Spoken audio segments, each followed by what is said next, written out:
L'année 2029 marquera le 6e centenaire de l'épopée de Jeanne d'Arc, la libératrice d'Orléans et de la France.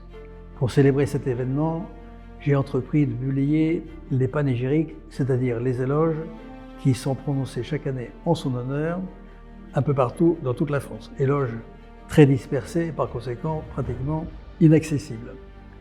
Les éditions Honoré Champion viennent de publier au mois de juin les 3 premiers volumes concernant les panégyriques prononcés à Orléans jusqu'en 1939. Les volumes correspondant au reste de la France et à l'étranger paraîtront au rythme de 2 ou 3 volumes par an jusqu'en 2029. L'ensemble constitue un musée imaginaire Jeanne d'Arc extraordinaire, avec une succession de galeries de portraits de la Pucelle d'Orléans, du Messie de la France, de l'Envoyé de Dieu, de la Bonne Lorraine.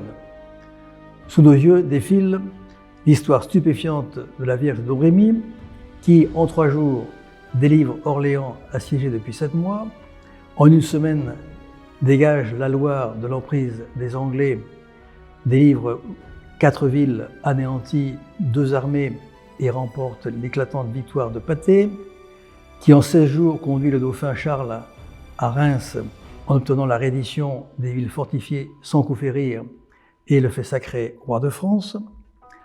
Abandonnée du roi, trahit ses conseillers, elle échoue devant Paris et elle est finalement faite prisonnière à Compiègne.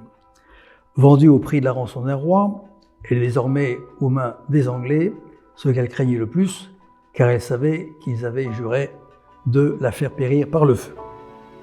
Que d'émotion au récit des tortures qu'elle subit, que d'admiration en entendant ses réponses sublimes, théologiquement profondes, ironiques ou pleines d'esprit, aux questions perverses des juges vendus aux Anglais. Quel choc en le voyant brûler, mais quelle consolation en l'entendant pardonner à ses ennemis, à ses bourreaux, et mourir en prononçant le nom de Jésus. Pas un de ces tableaux n'est identique aux autres. Quelle inventivité de la part des artistes, quelle richesse d'imagination, quelle palette de tons et de couleurs, que d'authentiques chefs-d'œuvre. En arpentant ces galeries de portraits, groupées par séquences chronologiques, nous allons de merveille en merveille.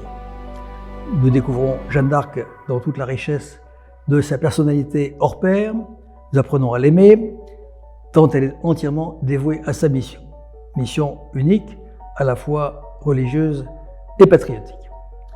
La vie de Jeanne d'Arc est une épopée pleine de prodiges, une idylle gracieuse, en même temps qu'un drame terrible et palpitant.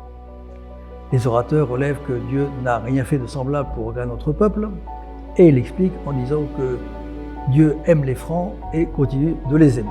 La publication de ces panégyriques, qui vient de commencer chez Honoré Champion, avec les 3 premiers volumes relatifs à Orléans, permet de préserver un précieux patrimoine culturel, religieux, patriotique et historique appartenant au monde entier.